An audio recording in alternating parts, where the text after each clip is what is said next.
नमस्कार दर्शक बंधु शुभ सकाळ। आज हूँ मार्च मास 13 तारिख शुक्रवार। चलतु नजर पकाइबा आज दिन राज्य और देश विदेशर 20टी गुरुत्वपूर्ण खबर उपरे। ता पूर्व जदि आपण चैनल नुआ करी अछंती तेबे भिडियोटी को गोटे लाइक एवं शेयर करबा सह चैनल को सब्सक्राइब करी आपण केउ जिल्लार भिडियोटी को देखुचंती कमेंट माध्यम रे जणातु, जहा फल रे प्रत्येक दिन एपरि नुआ नुआ अपडेट सर्वप्रथमे पाई परिबे। परवर्ती खबर बड़ देउल नीलचक्रु छिड़िला मानसिक ध्वजा। त्राही त्राही डाकिले श्रद्धालु। बड़ देउल नीलचक्रु छिड़िला मानसिक ध्वजा। बुधवार दिन एपरी दृश्य श्रद्धालु और सेवकों को मानसिक आघात देछि। तेबे तुन्नरा सेवक माने नीलचक्र रे मानसिक बाना बांधुतिबा बेले एही घटना घटितिला। नीलचक्रु अँला बेढ़ा जाए प्रत्येक दिन मानसिक बाना बंधा जाए। नीलचक्रु अँला बेढ़ा पर्यंत 14 फुटिया समस्त मानसिक बाना को तलकु तल गुंथि बांधि दिया जाए। बाकी छोट छोट बाना गुड़िक बंडल करी नीलचक्र रे बांधि दिया जाए। बुधवार दिन अपराह्न रे गुंथा जाउथिबा एही 14 फुटिया मानसिक बाना बंधा जाउथिबा बेले हठात मझिरु छिंडी जाइतिला।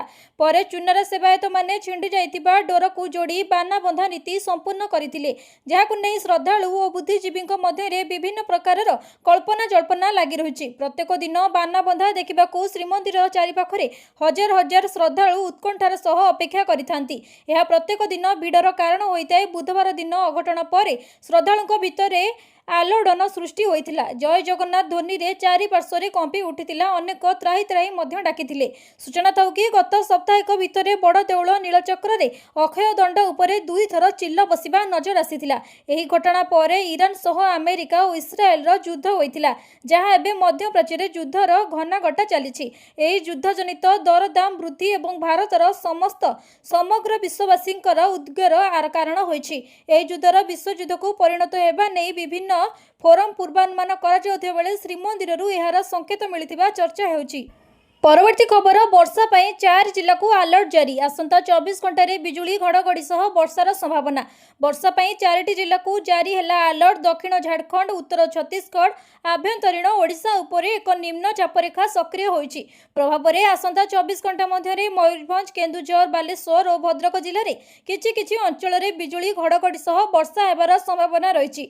तेबे एथिपाई 4टी जिला को येलो वार्निंग जारी करिछि पाणीपाग विभाग। आसंता 16 तारिख सकाळ 8:30 जाए राज्य रे उत्तर ओडिशा और आभ्यंतरीण ओडिशा रे किछि स्थान रे हालुकारू मध्यम धरणर वर्षा हेबार संभावना रहिछि। सेपटे एबेटू असह्य हेलाणी ताती। राज्य रे वृद्धि पाइबारे लागिछि तापमात्रा।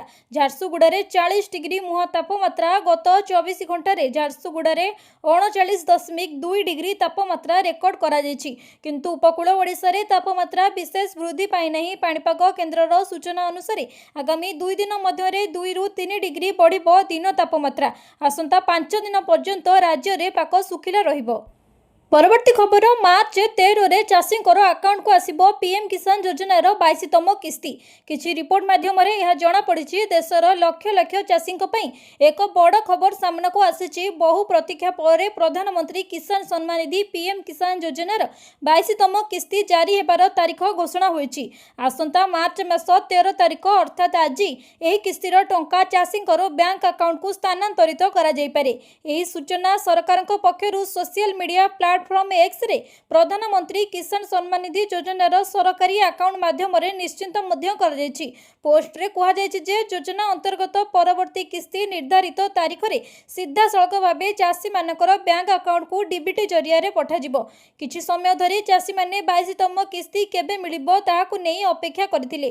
प्रथमे खबर आसीथिला जे फेब्रुआरी शेष सुधा चाषी मानकर बैंक अकाउंट को 2000 टंका लेखाएं पठा जिवो। परे होली पूर्वरु एही टंका मिली पारे बोली मध्य आलोचना हेउतिला। एबे सरकारी घोषणा पर चाषी मानकर अपेक्षार अंत घटिछि। एबे निर्धारित तारीख रे एही राशि सीधा सड़क बैंक खाता को जीव डीबीटी जरिया रे सीधा सड़क प्रधानमंत्री यह पठाइबे। परवर्ती खबर ओडिशा रे युद्धर प्रभाव महंगा हैला रंधन गैस सिलिंडर भी हेउनी बुकिंग। राज्य रे रंधन गैस पेट्रोल और डीजेल रो मौजूद स्थिति समीक्षा करिसंती मुख्य शासन सचिव। लोकसभा भवन रे सम्मेलनी कक्ष रे विभिन्न विभागर सचिव और जिल्लापालक सह बैठक करिसंती। बैठक रे आभासी माध्यम रे जोड़ी होइतिले समस्त जिल्लापाल। मुख्य शासन सचिव बैठक रे जणाइसंती जे तैल विपणन कंपनी गुड़िक सांप्रतिक स्थिति रे गैस जोगाण रे कोनोसी କौनसी असुविधा नहीं, किंतु जनसाधारणक आशंका जोगु आईन श्रृंखला परिस्थिति उपजी पारे सेहिथिपाई प्रस्तुत करने जे समस्त को निर्देश दिया जायछि। आहुरी कहिथिले जे खाउटी मानकु गैस जोगाण अग्राधिकार रहिछि। सेहिपरि जरूरीकालीन सेवा और आवश्यक क्षेत्र हॉस्पिटल विद्यालय रे मध्य मध्याह्न भोजन छात्रावास अंगनवाड़ी केन्द्र अनाथ आश्रम और आहार केन्द्र गुड़िकरे प्राथमिकता देबाकू गुरुत्व देइछन्ति। रंधन गैस रो कला बजारी और मात्राधिक क्रय उपरे नजर रखिबाकू निर्देश देइछन्ति। एहा फଳରେ गैस रो रेट बढ़िबा नै से आकलन करिछन्ति। एतिसह डिपुरु तैल टैंकर चलाचल जेपरी ब्याहत न हुए एथिप्रति दृष्टि देबाकू कहिछन्ति मुख्य शासन सचिव। स्थितिर नियमित निरीक्षण पई जिला स्तरीय कमिटी गठन सह एक कंट्रोल रूम करबाकू निर्देश दिया जायछि। परवर्ती खबर राज्य रे आउ 4टी जिल्ला रे खोलिबो चाउल एटीएम। सरकार कले बड़ घोषणा। राज्य रे आउ 4टी जिल्ला रे चाउल एटीएम खोलिबाकू राज्य सरकार निष्पत्ति नैछन्ति। झारसुगुड़ा नवरंगपुर केन्दुझर और ढेंकानाल जिल्ला रे एही चाउल एटीएम स्थापन कराजिबो। विधानसभा रे विधायक गौतम बुद्ध दास को प्रश्न रे जोगाण मंत्री लिखित उत्तर रे एही सूचना दैछन्ति। उल्लेखनीय जे राज्य रे प्रथम चाउल एटीएम भुवनेश्वर मंचेश्वर अंचल रे खोला जायतिला। 2024 जुलाई मासरु ए पर्यंत एही एटीएम माध्यम रे 20,217 जन लाभान्वित चाउल उठाइछन्ति। सेहिपरि एही समय मध्यरे मोट 3,805 क्विंटाल चाउल बंटन होइतिबार सूचना मिलिछि। राशन बंटन प्रणाली को अधिक सहज और प्रजुक्ति निर्भर करबा पई सरकार एही चाउल एटीएम व्यवस्था आरंभ करिसेंति। परवर्ती खबर अंशुघात पई अंटा भिड़िले सरकार खरा दिने हेबनी विद्युत काट। अंशुघात मुकाबिला पई अंटा भिड़िले सरकार ग्रीष्म आरंभरू प्रस्तुति जोरदार चलिछि। 31 पौरांचल पई प्रस्तुत हेबो स्वतंत्र हीट वेव एक्शन प्लान। खरा दिने हेबनी विद्युत काट। शक्ति विभाग को नै निर्देश देले राजस्व और विपर्यय परिचालना मंत्री सुरेश पुजारी। मंत्री कहिसंति जे 10 पौरांचल हीट वेव पाई एक्शन प्लान प्रस्तुत हो सारी। 30 जिला और ट्विन सिटी पाई मध्य योजना करा जायछि। राज्य और जिला स्तर रे कंट्रोल रूम खोलिछि। जातीय विपर्यय तालिका रे हीट वेव शामिल हेबो। एथिपाई 16तम अर्थ कमिशन सुपारिश करिसंति। अंशुघात मुकाबिला पाई सरकारक प्रस्तुति चलिछि। ग्रामांचल एवं सहरांचलर समस्त बजार बस स्टैंड और जनगहली स्थान रे पानीय जल सेवा केन्द्र रहिबो। जल क्लिस्ट एवं अंचल रे टैंकर माध्यम रे पानीय जल जोगाई दियाजिबो। एथिपाई गृह और नगर उन्नयन एवं पंचायतीराज पानीय जल विभाग को निर्देश दिया जायथिबा बेले समस्त नलकूप एवं पाइप जोगे जल जोगाण व्यवस्था गुडी को तुरंत मरामती करी 100% कार्यक्षम पई विभाग गुडी को पदक्षेप दिया जायछि। तबे राज्य रे समस्त स्वास्थ्य केन्द्र चिकित्सालय औषध सालाइन ओआरएस मौजूद रखा जायछि। अतिशय ग्रीष्म प्रभाव समय रे बस और अन्य यात्रीवाही यान गुडी करे यातायात समय रे निर्घंटरे परिवर्तन पूर्वक खरा बेले यात्रीवाही चलाचल नियंत्रण करने को निर्देश दिया जायछि। श्रमिक माने कार्य समय रे निर्घंट करने सह द्विपहर रे कोनोसी काम रे नियोजित न करने को निर्देश दिया जायथिबा बेले कार्यस्थली रे ठंडा पानीय एवं ओआरएस मौजूद रखिबा को निर्देश दियछन्ति। परवर्ती खबर सुभद्रा योजना को नहीं आसिला बड़ अपडेट। जो मानकु टंका मिली नहीं करंतु एही काम आपनको मध्य मिलिबो सुभद्रा टंका। गोटिए पटे गत 8 तारिख रे मुख्यमंत्री मोहन चरण माझी 1 कोटी रु ऊर्ध्व महिला मानकु बैंक अकाउंट को टंका पठाइछन्ति। किंतु अनेक महिला को 8 तारिख दिन टंका मिली नथिला एवं गत किछि दिन पूर्वरु मध्य किछि महिला को टंका मिलिबार सूचना मिलुछि। ए पर्यंत अनेक महिला को सुभद्रा टंका मिली नहीं किंतु अनेक महिलांकर बैंक अकाउंट को टंका न जाई सेमानकर डिजिटल रुपी वॉलेट बा सीबीडीसी रे टंका जमा हो जाइछि। किंतु सेमाने बैंक खाता को चेक कले सेमानकर बैंक खाता रे बैलेंस शो करू नाही। तेणु digital rupee wallet app download करंतु एवं देखंतु आपणकर टंका आसी जाइथिबो। तापरे आपण सेही टंका को बैंक खाता को ट्रांसफर करि परिबे। ता छडा जेउ मानकु ए पर्यंत सुभद्रा टंका मिली नाही सेमाने स्टेटस चेक करंतु। जदि स्टेटस रे ईकेवाईसी रो स्थिति कंप्लीट लेखा होइथिबो एवं आवेदन स्थिति जदि अप्रूवल अछि तबे आपण व्यस्त होंतु नाही। आपणको मध्य सुभद्रा टंका निहाती मिलिबो कारण एही सुभद्रा टंका 5 रु 10 दिन पर्यंत मिली थाए एवं अनेक महिलांकर स्टेटस ए पर्यंत ईकेवाईसी पेंडिंग अछि। तेणु सेमानकु एबे सुभद्रा टंका मिलिला नाही। जदि सेमाने ईकेवाईसी कंप्लीट करंती तबे आगामी दिन रे सेमानकु मध्य सुभद्रा टंका मिलिबो बोली उपमुख्यमंत्री प्रभाती परिडा सूचना दैछन्ति। परवर्ती खबर ओमानिया गाड़ी चालक सावधान मार्च 21 रु हेबो एक्शन।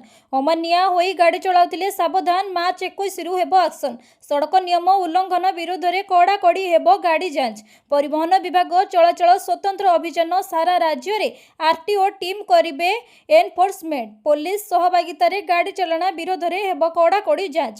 ପରିବହନ ମନ୍ତ୍ରୀ ବିଭୂତି ଭୂଷଣ ଜେନାଙ୍କର ନିର୍ଦ୍ଦେଶ କ୍ରମେ ସମସ୍ତ ଆଞ୍ଚଳିକ ପରିବହନ ଅଧିକାରୀ ଏବଂ ଅତିରିକ୍ତ ଆରଟିଓଙ୍କୁ ଏ ସଂକ୍ରାନ୍ତରେ ନିର୍ଦ୍ଦେଶ ଜାରି କରିଛି ରାଜ୍ୟ ପରିବହନ ପ୍ରାଧିକରଣ। ତେବେ ସଡ଼କ ସୁରକ୍ଷା ନିୟମ ଅନୁପାଳନକୁ ଅଧିକ କଡ଼ାକଡ଼ି କରିବା ଏବଂ ଜନସାଧାରଣଙ୍କ ମଧ୍ୟରେ ସଚେତନତା ସୃଷ୍ଟି କରିବା ପାଇଁ ଆସନ୍ତା ମାର୍ଚ୍ଚ 21ରୁ 31 ପର୍ଯ୍ୟନ୍ତ ସାରା ରାଜ୍ୟରେ ଏହି ଅଭିଯାନ କରାଯିବ। ଏହି କାର୍ଯ୍ୟକ୍ରମ ମୁଖ୍ୟତଃ ଦୁର୍ଘଟଣା ପ୍ରବଣ ସ୍ଥାନ, ଜାତୀୟ ଓ ରାଜପଥ, ଖଣି ଓ ଶିଳ୍ପାଞ୍ଚଳ, ସହର ଓ ଗାଁର ମୁଖ୍ୟ ରାସ୍ତା, ପ୍ରମୁଖ ଛକ, ବଜାର ଅଞ୍ଚଳ ଏବଂ ବସ୍ ଷ୍ଟାଣ୍ଡ ଭଳି ଗୁରୁତ୍ୱପୂର୍ଣ୍ଣ ସ୍ଥାନଗୁଡ଼ିକରେ କରାଯିବ। ଦ୍ରୁତ ଗତି, ମଦ୍ୟପାନ କରି ଗାଡ଼ି ଚଳାଇବା, ବିନା ହେଲମେଟରେ ଭୁଲ ଦିଗରେ ଗାଡ଼ି ଚଳାଇବା, ଓଭରଲୋଡିଂ, ମାଲବାହୀ ଗାଡ଼ିରେ ଯାତ୍ରୀ ପରିବହନ, ବୈଧ ଡ୍ରାଇଭିଂ ଲାଇସେନ୍ସ ବିନା ଗାଡ଼ି ଚଳାଇବା, ନାବାଳକ ଗାଡ଼ି ଚଳାଇବା, ଦୁଇ ଚକିଆ 2ରୁ ଅଧିକ ଯିବା ଏବଂ ଅନ୍ୟାନ୍ୟ ଟ୍ରାଫିକ୍ ନିୟମ ଉଲ୍ଲଂଘନ ବିରୋଧରେ କଡ଼ାକଡ଼ି ଯାଞ୍ଚ କରାଯିବ। ପରବର୍ତ୍ତୀ ଖବର, ଗ୍ୟାସ୍ ସଙ୍କଟ ଆଳରେ ଏଣିକି ପାଟିରେ ବାଜିବ କାଠ ଚୁଲା ରୋଷେଇ ଖାଦ୍ୟ। ଘରୋଇ ଅନୁଷ୍ଠାନ ଏବଂ ହୋଟେଲକୁ ବିଏମ୍ସିର ଅନୁମତି। ରାଜଧାନୀରେ କମର୍ସିଆଲ ଗ୍ୟାସ୍ ଅଭାବକୁ ଦୃଷ୍ଟିରେ ରଖି ବିଏମ୍ସି ସାମୟିକ ନିୟମ କୋହଳ କରିଛି। ଘରୋଇ ଅନୁଷ୍ଠାନ, ହୋଟେଲ ଏଣିକି କାଠ ଏବଂ କୋଇଲା ଚୁଲାରେ ରୋଷେଇ କରିପାରିବେ। ଏନେଇ ପରିମଳ ବୈଠକରେ ସୂଚନା ଦେଇଛନ୍ତି ଭୁବନେଶ୍ୱର ମେୟର ସୁଲୋଚନା ଦାସ। ଭୁବନେଶ୍ୱର ମହାନଗର ନିଗମ ବିଏମ୍ସି ପକ୍ଷରୁ ନିୟମିତ ପରିମଳ ସମୀକ୍ଷା ବୈଠକ ଅନୁଷ୍ଠିତ ହୋଇଛି। ମେୟର ସୁଲୋଚନା ଦାସଙ୍କର ଅଧ୍ୟକ୍ଷତାରେ ଅନୁଷ୍ଠିତ ଏହି ବୈଠକରେ ଅତିରିକ୍ତ କମିଶନର ରତ୍ନାକର ସାହୁ, କୈଳାସ ଚନ୍ଦ୍ର ଦାସ, ପରିମଳ ଷ୍ଟାଣ୍ଡିଂ କମିଟିର ଅଧ୍ୟକ୍ଷ ବିରଞ୍ଚି ନାରାୟଣ ମହାସୁପକାର ଭଳି ଉପସ୍ଥିତ ଥିଲେ। ସମ୍ପ୍ରତି ଇରାନ ଆମେରିକା ଯୁଦ୍ଧ, ଘନଘଟା ଯୋଗୁଁ ଇନ୍ଧନ ଗ୍ୟାସ୍ ଅଭାବ ଦେଖାଯାଉଛି। ଏହାକୁ ନଜରରେ ରଖି ବିଏମ୍ସି କର୍ତ୍ତୃପକ୍ଷ ହୋଟେଲ, ରେଷ୍ଟୁରାଣ୍ଟ ତଥା ଖାଦ୍ୟ ପ୍ରସ୍ତୁତକାରୀ ଓ କ୍ଷୁଦ୍ର ବ୍ୟବସାୟୀଙ୍କ ପାଇଁ ସାମୟିକ ଭାବେ ବିକଳ୍ପ ଇନ୍ଧନ ବ୍ୟବହାର ଅନୁମତି ଦେଇଛନ୍ତି। ବୈଠକରେ ସ୍ୱଚ୍ଛ ସର୍ବେକ୍ଷଣ ପାଇଁ ଗୋଷ୍ଠୀ ସହଭାଗିତାକୁ କିପରି ଆହୁରି ଦୃଢ଼ କରାଯିବ ସେ ସମ୍ପର୍କରେ ଆଲୋଚନା ମଧ୍ୟ କରାଯାଇଥିଲା। ପରବର୍ତ୍ତୀ ଖବର, ଖାଉଟିଙ୍କ ପକେଟ ମାରୁଛନ୍ତି ଅସାଧୁ ବ୍ୟବସାୟୀ, ଡିପୋରେ ବଢ଼ିଲା ଖାଇବା ତେଲ ଦର। ମଧ୍ୟପ୍ରାଚ୍ୟରେ ଚାଲିଥିବା ଯୁଦ୍ଧ ପ୍ରଭାବରେ କିଛି ଦିନ ତଳେ ଖାଇବା ତେଲ ଦର ବଢ଼ିଥିବା ବେଳେ ଏବେ ବଜାରରେ ଖାଇବା ତେଲର କଳାବଜାରୀ ହେଉଥିବା ଅଭିଯୋଗ ହୋଇଛି। ସନଫ୍ଲାୱାର ଏବଂ ପାମୋଲିନ ଭଳି କିଛି ଖାଇବା ତେଲ ଦେଶ ବାହାରୁ ଆମଦାନୀ ହେଉଥିବା ବେଳେ ଏହା ଯୋଗାଣ ପ୍ରଭାବିତ ହୋଇଛି। ତେଣୁ ବିଭିନ୍ନ ହୋଲସେଲ ଡିପୋରେ ଗଚ୍ଛିତ ଥିବା ଖାଇବା ତେଲ ଯୁଦ୍ଧ ଆଳରେ ଅସାଧୁ ବ୍ୟବସାୟୀମାନେ ଚଢ଼ା ଦରରେ ବିକ୍ରି କରୁଥିବାର ଅଭିଯୋଗ ହୋଇଛି। ଏହାର ପ୍ରଭାବ ଖୁଚୁରା ବଜାରରେ ପଡ଼ୁଥିବା ବେଳେ ଖାଉଟିମାନେ ଦହଗଞ୍ଜ ହେଉଛନ୍ତି। ବାହାରୁ ଆମଦାନୀ ହେଉଥିବା ଡାଲି ଏବଂ ସୋରିଷ ତେଲ ଭଳି ଆବଶ୍ୟକ ଖାଦ୍ୟଦ୍ରବ୍ୟ ବଢ଼ିବାର ସମ୍ଭାବନା ଥିବା କୁହାଯାଉଛି। ଦର ବୃଦ୍ଧିକୁ ନେଇ ଖାଉଟି ଚିନ୍ତାରେ ପଡ଼ିଥିବା ବେଳେ କାର୍ଯ୍ୟାନୁଷ୍ଠାନ ନେବାକୁ ସାଧାରଣମାନେ ଦାବି ହୋଇଛି। ଗୋଟିଏ ପଟେ ରାଜ୍ୟରେ ଏଲପିଜି ଗ୍ୟାସ୍ ସଙ୍କଟ ଦେଖିବାକୁ ମିଳିଥିବା ବେଳେ ଅନ୍ୟପଟେ ଖାଇବା ତେଲର ଦର ଅହେତୁକ ଭାବେ ବଢ଼ିବାରେ ଲାଗିଛି। ଜାନୁଆରୀ ମାସରୁ ଖାଇବା ତେଲ ଲିଟର ପିଛା 10ରୁ 20 ଟଙ୍କା ବୃଦ୍ଧି ପାଇ 160ରୁ 180 ଟଙ୍କାରେ ପହଞ୍ଚିଲାଣି। 2 ସପ୍ତାହ ତଳେ ହୋଲସେଲ ମାର୍କେଟରେ ଫର୍ଚ୍ୟୁନ ସନଫ୍ଲାୱାର ରିଫାଇନ୍ ତେଲ 155ରୁ 160 ଟଙ୍କା ଥିବା ବେଳେ ଏବେ ଏହା 170ରୁ 172 ଟଙ୍କାରେ ପହଞ୍ଚିଛି। ସେହିପରି ଫ୍ରିଡମ ରିଫାଇନ୍ ତେଲ ଲିଟର ପିଛା 160 ଟଙ୍କା ଥିଲା ବେଳେ ଏବେ 180 ଟଙ୍କା ହୋଇଛି। ରାଗ ରିଫାଇନ୍ ତେଲ ଲିଟର ପିଛା 90ରୁ 98 ଟଙ୍କା ଥିବା ବେଳେ ଏବେ ଦର ବୃଦ୍ଧି ପାଇ 110 ଟଙ୍କା ହୋଇଛି। ପରବର୍ତ୍ତୀ ଖବର, ମଧ୍ୟପ୍ରାଚ୍ୟରେ ଅଟକିଥିବା ଓଡ଼ିଆମାନଙ୍କର ଫେରିବା ଉପରେ ମୁଖ୍ୟମନ୍ତ୍ରୀଙ୍କର ଗୁରୁତ୍ୱ। ମଧ୍ୟପ୍ରାଚ୍ୟରେ ସମ୍ପ୍ରତି ଚାଲିଥିବା ଯୁଦ୍ଧର ପରିସ୍ଥିତି ଯୋଗୁଁ ସେଠାରେ ଅନେକ ଓଡ଼ିଆ ଲୋକ ଅଟକି ରହିଥିବାର ଘଟଣାରେ ମୁଖ୍ୟମନ୍ତ୍ରୀ ଶ୍ରୀ ମୋହନ ଚରଣ ମାଝୀ ଗଭୀର ଉଦ୍ବେଗ ପ୍ରକାଶ କରିଛନ୍ତି। ଓଡ଼ିଆ ଲୋକମାନଙ୍କୁ ଫେରାଇ ଆଣିବା ଉପରେ ଗୁରୁତ୍ୱ ଆରୋପ କରି ମୁଖ୍ୟମନ୍ତ୍ରୀ ଶ୍ରୀ ମାଝୀ ଏହି ଘଟଣା ଉପରେ ଟ୍ରାକ୍ ରଖିବାକୁ ଓ ଓଡ଼ିଆମାନଙ୍କୁ ଫେରାଇ ଆଣିବା ପାଇଁ ବ୍ୟବସ୍ଥା କରିବାକୁ ମୁଖ୍ୟ ଶାସନ ସଚିବଙ୍କୁ ନିର୍ଦ୍ଦେଶ ଦେଇଛନ୍ତି। ସୂଚନାଯୋଗ୍ୟ ଯେ ମୁଖ୍ୟମନ୍ତ୍ରୀଙ୍କର ନିର୍ଦ୍ଦେଶ କ୍ରମେ ଗତ ମାର୍ଚ୍ଚ 2 ତାରିଖରେ ମୁଖ୍ୟ ଶାସନ ସଚିବ ଶ୍ରୀମତୀ ଅନୁ ଗର୍ଗଙ୍କର ଅଧ୍ୟକ୍ଷତାରେ ମଧ୍ୟପ୍ରାଚ୍ୟ ଘଟଣା ସମ୍ପର୍କରେ ଏକ ଉଚ୍ଚସ୍ତରୀୟ ବୈଠକ ଅନୁଷ୍ଠିତ ହୋଇଥିଲା। ଏହି ବୈଠକରେ ଓଡ଼ିଆ ଭାଷା, ସାହିତ୍ୟ, ସଂସ୍କୃତି ବିଭାଗ ଅଧୀନରେ ଥିବା ଓଡ଼ିଶା ପରିବାର ନିର୍ଦ୍ଦେଶାଳୟରେ ସ୍ୱତନ୍ତ୍ର କର୍ତ୍ତବ୍ୟଗତ ଅଧିକାରୀ ଓଏସଡି ଶ୍ରୀ ପ୍ରୀତିଶ ପଣ୍ଡାଙ୍କୁ ଏହା ନୋଡାଲ ଅଫିସରରେ ନିଯୁକ୍ତି କରାଯାଇଛି। ବର୍ତ୍ତମାନ ସୁଦ୍ଧା ପରିବାରକୁ ମଧ୍ୟପ୍ରାଚ୍ୟ ଅଞ୍ଚଳରୁ ଓଡ଼ିଆ ଲୋକମାନଙ୍କର ପକ୍ଷରୁ ପ୍ରାୟ 200 ଟେଲିଫୋନ ଆସିଛି ଏବଂ ନିର୍ଦ୍ଦେଶାଳୟ ପକ୍ଷରୁ ବୈଦେଶିକ ମନ୍ତ୍ରୀ मंत्रालय सह जोगाजोग करिबारे सेमानक फेरिबा संपर्क में सहायता करा जाउछि। वैदेशिक मंत्रालय पक्षरु एथिपाई स्वतंत्र कंट्रोल रूम करा जाय टोल फ्री नंबर 1800118797 जारी करा जायछि। यहा सह ओडिशा परिवार निर्देशालय पक्षरु दुबई आबुधाबी बाहरिन थिबा ओडिया एसोसिएशन कर्मकर्ता सहित आलोचना करा जाय सेठाकर वास्तव परिस्थिति संपर्क में तथ्य संग्रह करा जाउछि। परवर्ती खबर ट्रेन यात्री को मिलबनी रंधा खाद्य। मध्यप्राच्य युद्ध जो एलपीजी समस्या देखा देछि। अनेक होटेल रेस्टोरेंट भोजनालय आदि प्रभावित होई विकल्प खोजिबाकू लागिथिबा बेले आउ किछि दिन परे बंद हेबाकू बसिछि ट्रेन रे रंधा खाद्य। तेबे एहा मध्यरे भारतीय रेल यात्री को रंधा खाद्य सुविधा को अस्थायी रूपे बंद करबा उपरे विचार करुछि। जदि एभली हुए तेबे यात्री को निज सहित खाद्य नेबाकू पड़िबो। जेउ यात्री माने पूर्वरु टिकेट करबा समय रे भोजन बुक करथिले सेमानकू टंका फेरस्त कराजिबो। ट्रेन रे यात्री माने खाद्य पेय सेवा पाई आईआरटीसी मूल रोषेई घरे प्रस्तुत भोजन उपरे निर्भर करिथांती। एलपीजी समस्या यह उपरे सीधा सड़क प्रभाव पकाउछि। आईआरसीटीसी निज मूल रोषेई घर एवं ऑन बोर्ड कैंटरिंग सुविधा माध्यम रे सारा देश में प्रतिदिन 17 लाख मील्स जोगाई थाए।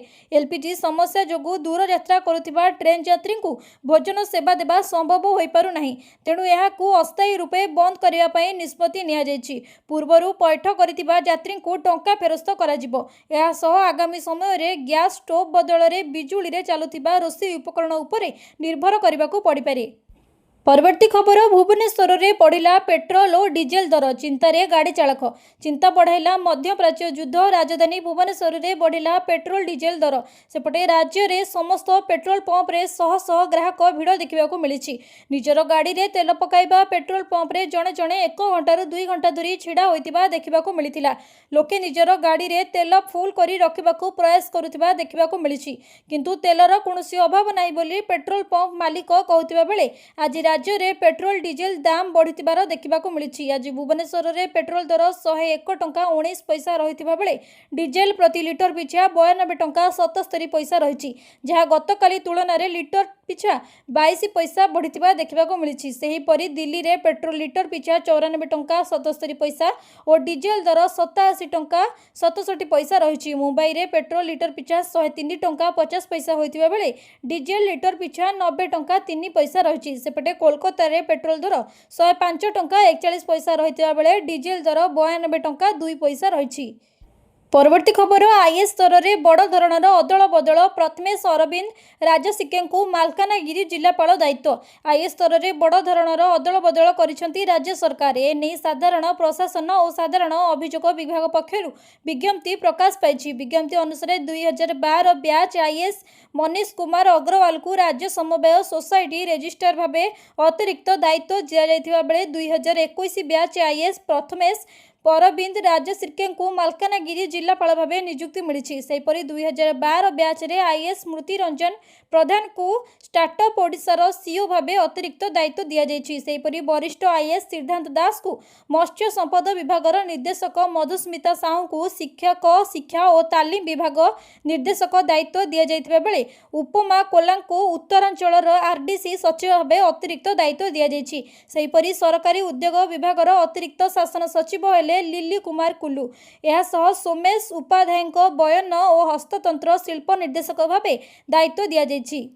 परवर्ती खबर मध्यप्राच्यर युद्ध नहीं अंडा बेपार प्रभावित। रप्तानी बंद पर दर है अधा।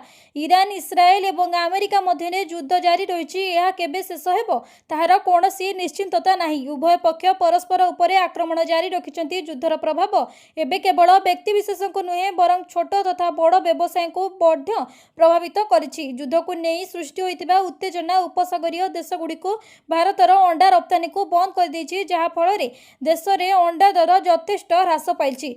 भारतीय अंडा समन्वय कमिटी एनईसीसी अनुजाई गत किछि सप्ताह मध्य समग्र कर्नाटक में अंडा मूल्य रे बड़ धरणर ह्रास घटी। मात्र गोटे सप्ताह मध्य प्रति अंडार मूल्य 7 टंका 6 पैसा ह्रास पाई 4 टंका 60 पैसा होइछि। एही कारणरू व्यवसायी माने चिंतित थिबा बेले उपसागरीय देशगुड़िक अंडा रप्तानी बंद करा जायछि। एनईसीसी रो प्रमोशन ऑफिसर भि शेष नारायण कहते जे कर्णाटक प्रतिदिन 2.2 कोटी अंडा उत्पादन करिते जेउथिरे होसपेट सर्वाधिक उत्पादक यापर महिसूर तमिलनाडुर मनकालारे थिबा एक प्लांट को रप्तानी पई पठा जाइଥାଏ। युद्ध आरंभ हेबा दिनटू महिसूर नामकाल को 4.7 लाख अंडा नहीं जाउथिबार कंटेनर को अधा बाटरू फेरी जिबाकू पड़ितिला। एहाकू नै पुणी चिंतित अछंती अंडा व्यवसायी। परवर्ती खबर ओडिशा आसाम तेलंगाना संजोग करिबो नुआ अमृत भारत ट्रेन। प्रधानमंत्री और रेल मंत्री को धन्यवाद देले मुख्यमंत्री। ओडिशार रेल संयोगीकरण को प्रोत्साहन ओडिशा सहित आसाम तेलंगाना को संजोग करिबो नुआ अमृत भारत ट्रेन। केंद्र सरकार नुआ अमृत भारत ट्रेन सेवा आरंभ करने को अनुमोदन देइछंती।